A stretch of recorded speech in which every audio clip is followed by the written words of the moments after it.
왜 내게는 응답이 없을까요? 왜 어려움이 빨리 해결 안 될까요? 이런 고민 속에 갇혀 있는 성도님들이 계신다면 오늘 이 본문을 통해서 여러분들이 회복되어지시기를 바랍니다. 여호와의 손이 짧다라는 건 뭡니까? 이 손은 여호와의 손은 능력을 항상 말했죠. 여호와께서 능력이 없어서 구원하지 못하심이 아니다. 해결 못하심이 아니다. 또 귀가 둔하여 듣지 못하심도 아니다. 오직 너희 죄악이 너희와 너희 하나님 사이를 갈라 놓았고 너희 죄가 그의 얼굴을 가리어서 너희에게서 듣지 않으시게 함이니라. 결국 뭡니까? 우리에게 책임이 있다라는 거예요. 여러분이 오늘도 하나님의 은혜를 온전히 회복하는 시간 되시기를 바랍니다. 그래서 여러분 진짜 부끄러움을 깨달아야 돼요.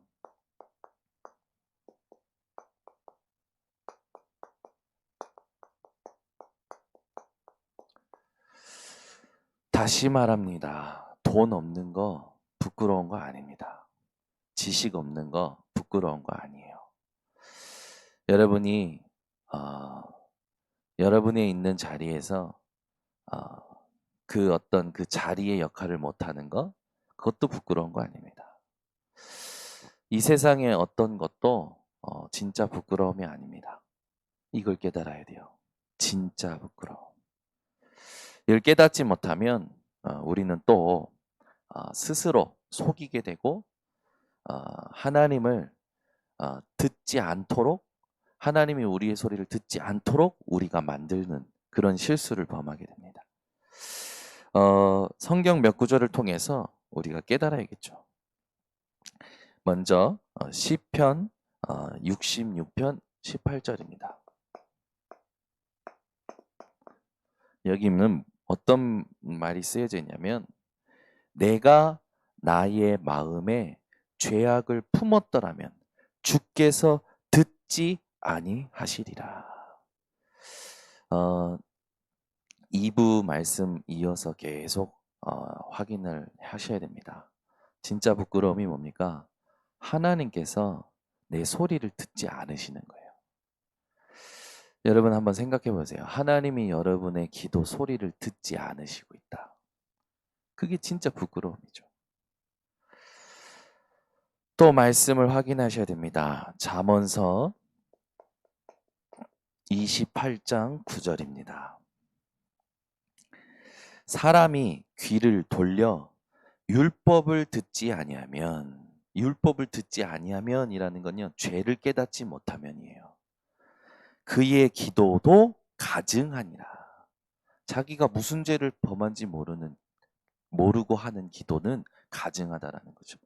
가증하다라는 건 본인에게 이제 대한 상태지만 하나님께서 그 가증한 기도를 들으실까요? 듣지 않으시겠죠.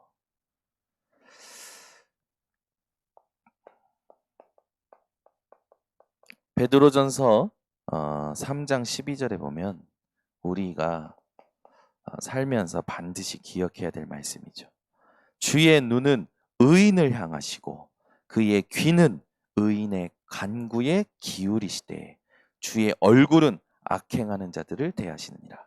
하나님은 누구의 기도를 들을까요? 하나님은 누구의 소리를 들으실까요? 의인의 소리를 들으시는 거예요. 그러면 의인이라 함은 뭡니까? 하나님께서 의롭다 칭하시는 사람이죠. 어제 하나님의 나라는 먹는 것과 마시는 것이 아니요 오직 성령 안에 있는 의와라고 했을 때 그 의가 뭔지를 말씀드렸어요. 성령 안에 있는 의와라는 것은 내게 더 이상 죄책감과 죄의식, 죄로 말미암는 종노릇이 아무 문제되지 않는 것을 말한다고 했습니다. 성령 안에 있는 의로 말미암아 여러분에게는 아무것도 문제되지 않는 하나님의 나라가 임한 거예요.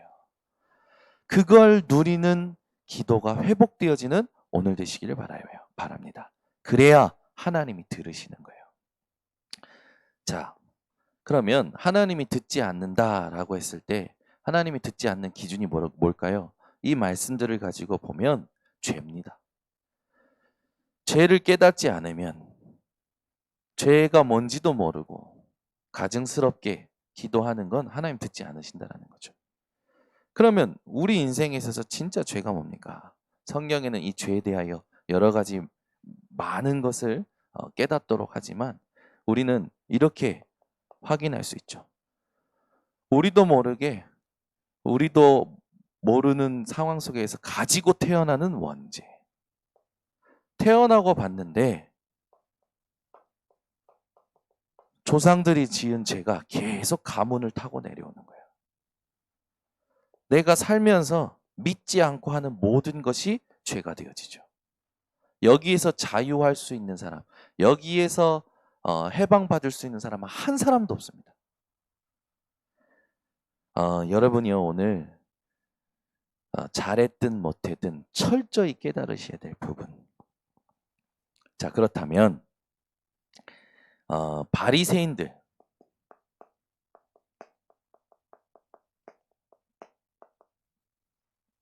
이들을 이제 이들을 통해서 우리가 조금 확인해야 되는데 요한복음 9장 13절에서 31절에 보면 맹인된 자를 예수님이 고치십니다. 예수님께서 맹인된 자를 고치시고 진흙을 이 침을 뱉어서 진흙을 이겨서 눈에 바르고 실로암 못에 가서 씻으라고 하잖아요. 그러니까 실로암 못에 가서 씻으니까 날 때부터 맹인된 자가 눈이 떠지죠.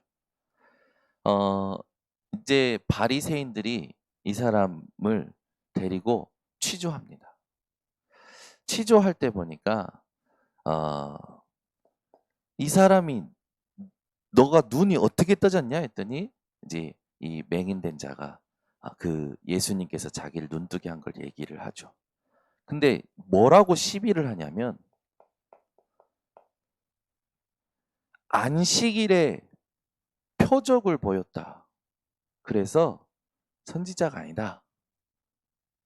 또 한쪽에서는 그러면 이런 일이 어떻게 가능하냐? 이런 일은 하나님께로부터 오는 거 아니냐? 분쟁으로 이어지죠. 그래서 바리새인들이 이 부분에 대해서 계속 취조합니다. 맹인된 자에게는 3번, 그의 부모를 불러서 1번, 총 4번을요 귀찮게 하는 거예요. 누구를 건들려고요? 예수 그리스도를.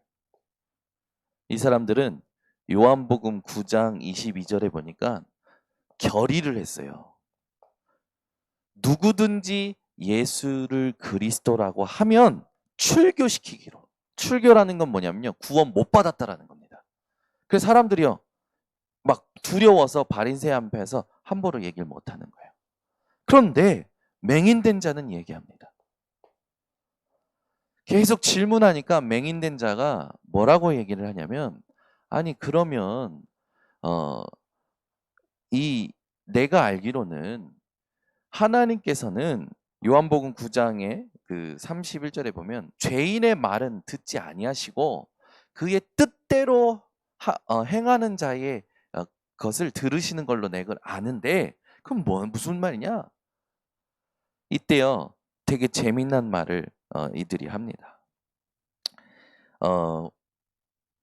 우리가 모세에 대해서는 아는데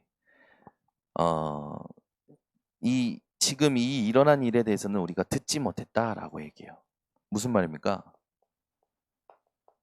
모세의 말은 아는데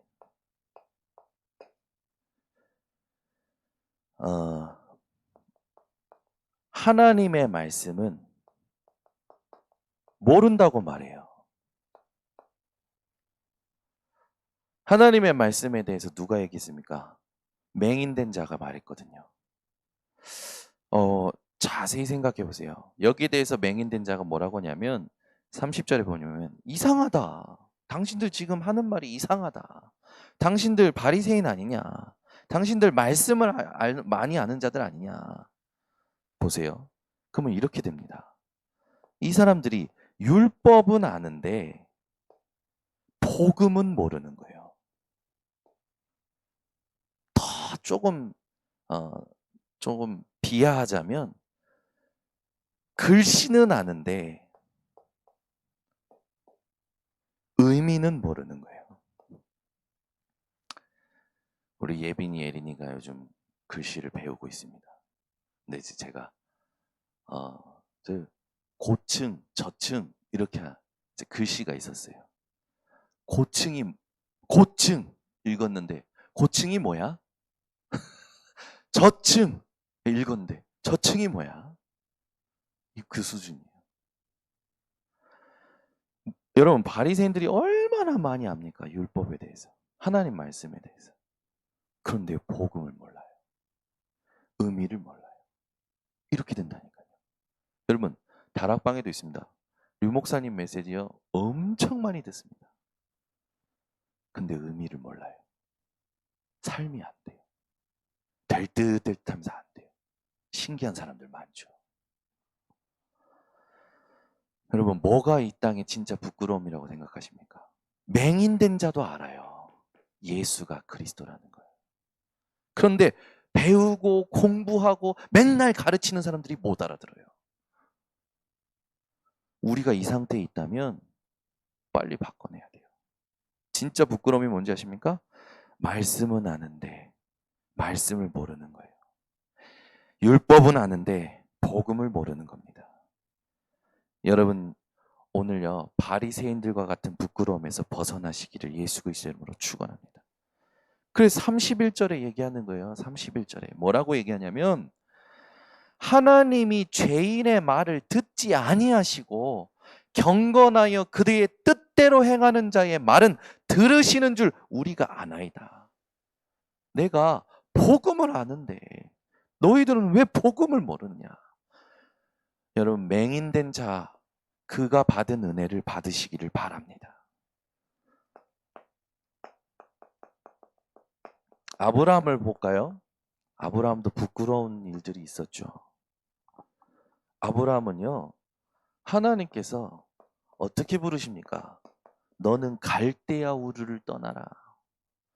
내 씨로 말미암아 모든 열방이, 그죠? 모든 축복, 복의 근원이 됐어요. 복의 근원. 그냥 복 자체가 돼버린 거예요. 아브라함이. 얼마나 감사합니까? 그런데요, 이 아브라함이요, 분명히 하나님은 내 씨로 말미암아 열방이라고 했어요. 그러면 기다려야죠. 근데 못 기다려요. 누구를 낳습니까? 불신앙에서 이스마엘을 낳습니다. 이때 아브라함의 나이가 86세예요. 이때 이후로 하나님은 아브라함에게 나타나시지 않습니다. 하나님은 침묵하시죠. 창세기 17장 1절에서 14절에 보면 특히 1절에 아브라함이 99세 때 나타나셔요. 그러면 몇 년 동안 여러분 하나님께서 침묵하신지 알겠죠? 하나님께서 십수년 동안 아브라함의 말을 듣지 않으신 거예요. 십수년 동안 아브라함이 기도 안 했을까요? 기도했을 겁니다. 하나님 찾았을 거예요. 우리는 매일 찾지 않습니까? 사건마다 찾지 않습니까? 그런데 하나님께서 나타나시지 않아요. 십수년 동안 어땠을까요? 이거는 죽을 맛이었을 거예요, 아마. 99세 때 나타나셔서 하나님이 말씀하십니다. 나는 전능자라 라고 하시면서 너는 내 앞에서 행하여 완전하라 라고 해요. 아브라함에게 하나님이 말씀하신 걸 아브라함이 듣질 않은 거죠. 여러분, 언약을 붙잡으시기 바랍니다. 언약을 들어야 돼요. 자꾸요, 사람들이요, 이 언약을 못 들어요. 언약을 못 붙잡고요. 언약을 기다리질 못해요. 그래서 막 설쳐요. 그리고 뭔가 막 자기가 스스로 쟁취하려고 그래. 하나님하고 전혀 안 맞는 겁니다. 아브라함 보세요. 지가 안 믿고 설쳐서 쟁취했잖아요. 이스마엘을. 이 이스마엘이 지금까지 이스라엘을 괴롭힙니다. 99세 때 하나님이 나타나셔서 하신 첫 절의 말이 뭐냐? 나는 전능자라 너는 내 앞에서 행하여 완전하라. 그리고 나서요, 다시 한번 언약을 얘기하시죠. 너를 번성케 하겠다. 그리고 네 씨로 말미암아 또 내가 너를 축복하겠다라고 하는데 이때요 아브라함이 어떻게 합니까? 속으로 웃어요. 하나님이 말씀하시는데 웃어요. 웃으니까 하나님께서 뭐라고 하십니까? 미리 예언하셔요. 그 아들 이름을 이삭이라 해라. 하나님은 말씀을 성취하시죠. 이삭의 이름의 뜻이 뭡니까? 웃음이죠. 창세기 21장 1절에서 7절 드디어 사라가 임신하고 아들을 낳습니다. 사라가 아들을 보고 웃지요. 이름을 이삭이라 합니다. 아브라함이 어땠을까요? 예언된 말씀은 반드시 성취됩니다. 예언된 말씀이 성취되는 그곳에 있는 것이 증인이에요. 아멘. 기도에서 응답받는 게 증인이 아닙니다. 예언된 말씀이 성취되는 그곳에 서 있는 게 증인입니다. 이게요, 여러분들에게 깨달아지셔야 돼요. 그리고 나서 드디어 이 모든 부끄러움 여정을 하나님 앞에서 청산하고 하나님께 인정받는 시간표가 오지요. 그게 바로 모리아산입니다. 아들 이삭을 바치라네. 옛날 아브라함 같았으면 아마 이삭 싸들고 도망갔을 거예요. 그죠? 그런데요, 모리아산에 아들을 바치러 올라갑니다. 그때 하나님께서 순양을 준비하시죠. 여러분, 아브라함의 진짜 부끄러움을 보시고 이 진짜 부끄러움이 내게 있다면 오늘 깨닫고 완전히 발판 삼으시기 바랍니다. 우리가 지금 고린도 교회를 계속 확인하고 있습니다. 고린도 교회는요, 많은 문제가 있었지만 분쟁과 분열이 가득했어요. 왜 그렇습니까? 복음이 이해 안 된 거예요. 교회가 이해가 안 된 거예요. 성도 간의 관계가 이해가 안 된 거예요. 그러니까 무슨 짓을 합니까? 자꾸 사람을 높여요. 세상의 능력을 높여요. 이걸 가지고요 서로 대적합니다. 그리고요 교만하지요. 이 모든 게 사실은 영적 미성숙, 어린아이죠. 우리가 이 고린도 교회의 부끄러움을 이제 진짜 발판 삼아야 될 줄 믿습니다. 전부 무슨 문제인 것 같습니까? 하나님이 듣지 아니하시는 그 진짜 부끄러움이 진짜 무슨 문제입니까? 편집이 안 된 거예요.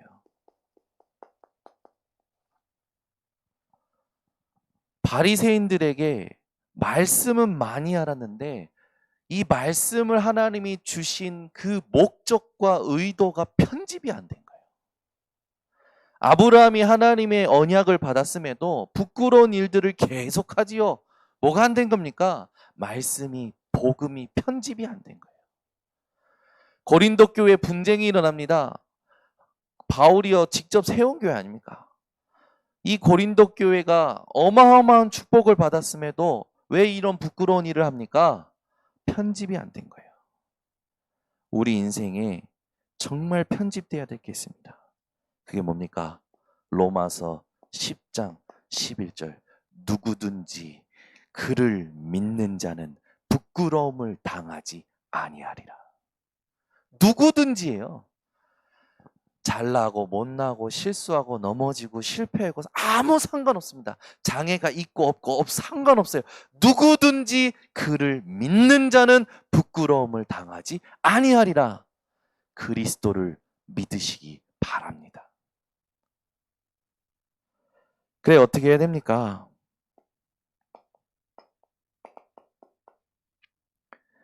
주 예수 그리스도로 옷 입으라. 오늘도요 여러분이요 주 예수 그리스도로 옷 입으시기를 바랍니다.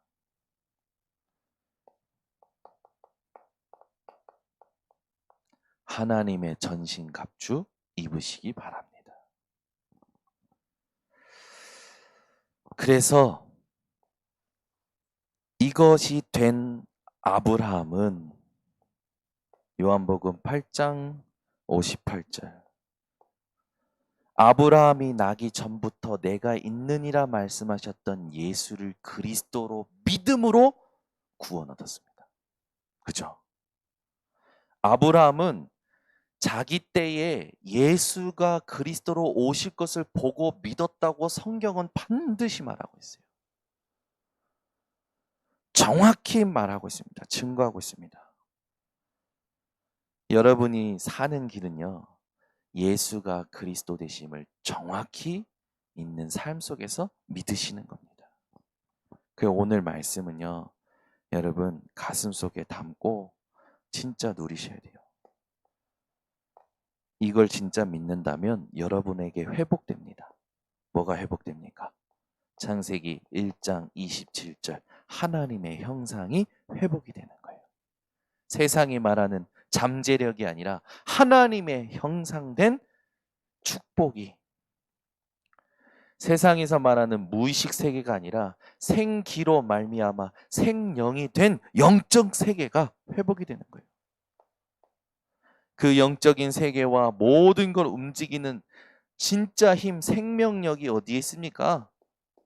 하나님의 말씀에 있습니다.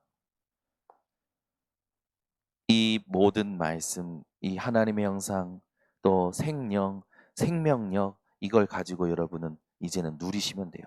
마태복음 28장 16절에서 20절. 하늘과 땅의 권세 가신 예수 그리스도로 말미암아 모든 족속으로 제자 삼는 보좌의 배경 속에서 시공간을 초월하여 237의 빛을 비추는 세상 끝날까지 항상 함께 하시는 하나님을 누리시면 되는 겁니다. 여러분들에게 어떤 고민과 문제와 어려움이 있습니까? 하나님이 들으시는 기도를 회복하시기 바랍니다. 기도하겠습니다. 하나님 아버지 감사합니다. 오늘 우리 성도들이 진짜 부끄러움을 깨닫게 하여 주시옵소서. 세상의 것으로 부끄러움 당하는 것이 아니라 하나님이 원하시는 진짜 부끄러움을 깨닫고 하나님이 원하시는, 하나님이 들으시는 기도가 회복되어지게 하여 주시옵소서. 오늘도 모든 발걸음마다 하나님의 나라를 이루는 성도들 되게 하시고 오늘 모든 것을 복음 속에서 재해석, 재창조해내는 증인들 되게 하여 주시옵소서. 지금은 우리 주 예수 그리스도의 은혜와 아버지 하나님의 놀라우신 사랑과 성령 하나님의 교통하심이 오늘 정확한 언약을 붙든 모든 주의 백성들 머리 위에, 온라인 생방송 현장 위에 지금부터 영원토록 항상 함께 있을지어다. 아멘.